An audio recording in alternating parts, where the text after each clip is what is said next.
Hello mga kapatid! Maulang Sunday sa ating lahat!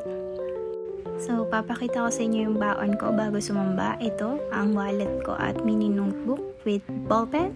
At yun nga, baha dito sa amin. Pero syempre, pinagpanalangin natin sana ay huwag nang umulan at bumaba na yung baha para makasamba tayo ng maayos at maging safe sa ating biyahe.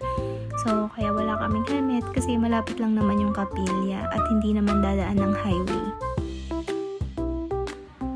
Nandito nagbibiroan pa kami kasi sabi niya ang fresh niya daw. Kaya natawa ako. So, ayan. Kita niyo naman, hindi na siya baha. Papasok sa kapilya. Pero yun nga, may mga dinadaanan kaming obstacle kasi may mga part dyan na medyo maputik at may tubig. So, ayan. Gumawa sila ng dadaanan.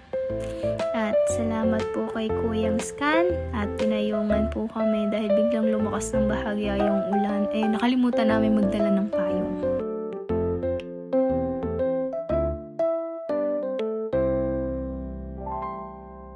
At tapos na ang pagsamba at nakauwi na rin kami.